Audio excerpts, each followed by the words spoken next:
Hello guys, once again it's Matt, and today I wanted to talk a little bit about the R-27 or in general FOX-3's FOX-3 missiles comparing to the R-27ER. Thank you all the members, all the patrons, make sure to subscribe and let's go guys. So we just had the dev server. It was the first test with the modern or semi-modern FOX-3 missiles, you know. And of course it's not going to be added in this patch. It was already confirmed that it is going to be added next patch. So this is just a test for what is coming to the game. But I've noticed something that you can notice even in DCS, and I think it's something that even though the game is not ready yet, you know, it's not the FOX-3 missiles, they are not fully modeled yet.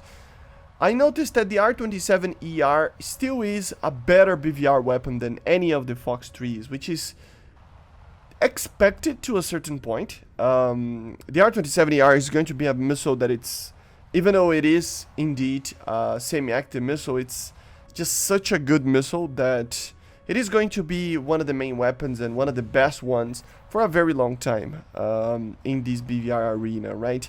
And I noticed that the R-77s, M120s, the Mikas, every single missile, even though they are not ready yet, these missiles are really suffering to keep it up with both the energy of the R-27, which it's kind of funny. Yeah, the M120, the PL-12, the R-77, they do have less delta V than the R-27ER, so it's expected that these missiles are going to be worse in the longer range engagements. But the Mika, the Derby, the Darter, they were pretty much in the same level of delta V, the same level of energy as the R-27ER. So what happened? Well, again, I still think that the missiles are not ready. I find it that in particular the Mika, but the other ones, they're wobbling too much, they're losing a lot of energy while they shouldn't, right? And that becomes kind of a problem. Does it mean that these missiles will be useless? Far from it. I think especially for countries that don't have the R-27ER, it's a big improvement over the Sparrow.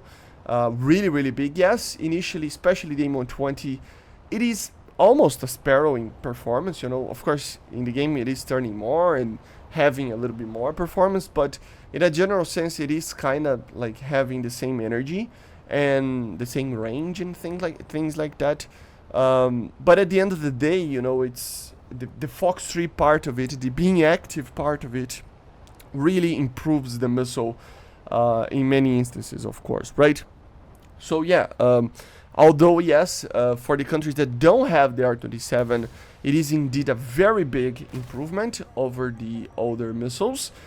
For the countries that have the R-27s, it is still going to be, I think, very interesting to take the R-27ER, and if the states of things remain it on the way that it was on the test, I still think that it will be fine for aircraft that are on top tier that will not be able to use the R-77 and other missiles like that because they have the R-27ER. So the examples are obvious, of course. The MiG-29G, the Su-27, the J-11 are all aircraft that are not going to be able, initially at least, to use the R-77 or PL-12, right?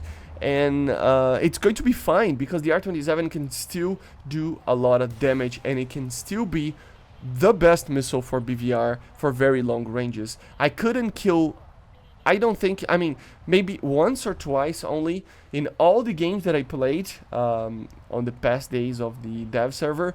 I only managed to kill like once or twice people from above 40 kilometers with the FOX-3's missiles.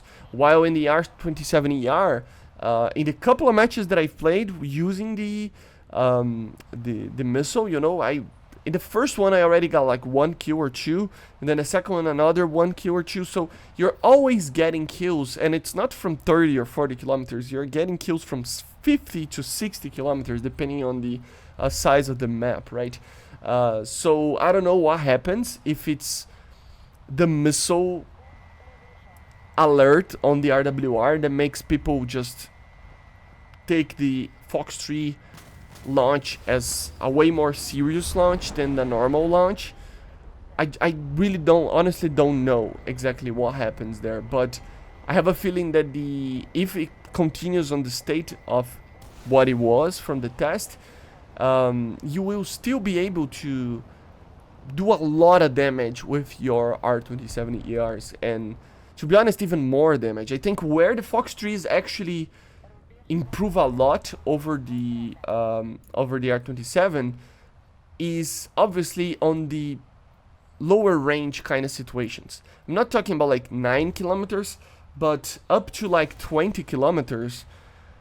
I think the FOX-3 part, the active part of the missile, really goes for it, and it really does help a lot, and you can just go cold after firing the missile. But again, even in the aircraft that are using these R-27s, the more we go to the future, the more these aircraft will have PESAs or similar to PESA's radars, which means that you will be able to do what you can do, for example, in the SMT, which is basically do a 90-degree turn and still maintain the lock for your R-27, which means that although you might not be using a FOX-3 missile, you are notching while guiding a missile that it's better on energy than the FOX-3's. So it's not a bad thing, right? So yeah, I think the point of it is that expect these missiles, the FOX-3's, to be amazing. But if it stays like it is right now, where they really will shine is in the lower ranges. It is going to be in the 20-30 kilometers of range, which is kind of expected, to be honest. If you take a look on the performance of these missiles in real life, you will notice that the R-27 is a missile that outranges a lot of these initial FOX-3's. Of course, later, of course, as I said, the Mika, some of the other missiles, they can do very well in the longer ranges. But comparing more to the M120 and the R-77, the R-27 still has a very big advantage. Look at that. I launched completely wrong that missile. I launched in a 20-degree off target center shot, right? And the missile almost got the MiG-29 that was flying low. Almost got him. If I did a proper launch, I would have gotten 2 R-27ER kills from like 40 to 50 to 60 kilometers, right? Along those ranges. So it's pretty different. You couldn't do that on the R-77, but this type of kill is perfect for the R-77. You can just fire and forget about the target, which is one of the best things about these FOX-3's. So I think, yeah, again, as I said, it's not a big problem. If your aircraft still has R-27ERs, I think it's not going to be a big problem. So Germany, for example, I think it's the main one. It's a country that doesn't even have anything to be added with FOX-3's unless it's the F4F ICE, which is an F4, and of course the Eurofighter, which I think we are a little bit far away from it for now, at least from what Gaijin actually says about these aircraft.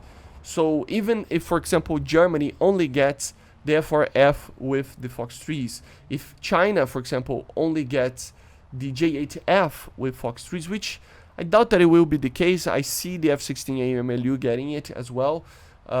Italy, for example, now they will have the Gripen, which would have a missile similar to the M120, but of course, like the MiG-29s that they have and they will have, and of course the other things like, for example, the F-16ADF, they can receive it, but if they don't, if you have an aircraft that has the R-27ER, you are fine. This missile is still probably the best BVR missile in the game, and it will be for a little bit. So don't you worry if you have one of these, okay? And this is just my opinion. It's something that kind of happens in real life in the 90s, you know, in the performance. Of course, with the C variants of the M120, even as I said, with the Darter, the Mika, the Derby, later with the R-77-1, these parameters, they're a lot less likely to maintain. You know, the R-27 will eventually be a missile that will be surpassed, but For now, I think you are fine. If you have an R-27ER, if you know how to use it, it's the best weaponry from far away that any aircraft can have, even if you include the FOX-3 missiles in the current state. So yeah, this is only my opinion, of course, and it shows how impressive the performance of those missiles are, you know, of the R-27. So yeah. Anyway, I hope you enjoyed. Make sure to subscribe, and I see you guys on the next one. And let me know in the comments, are you scared about the FOX-3's or not? Let me know in the comments. Bye, guys.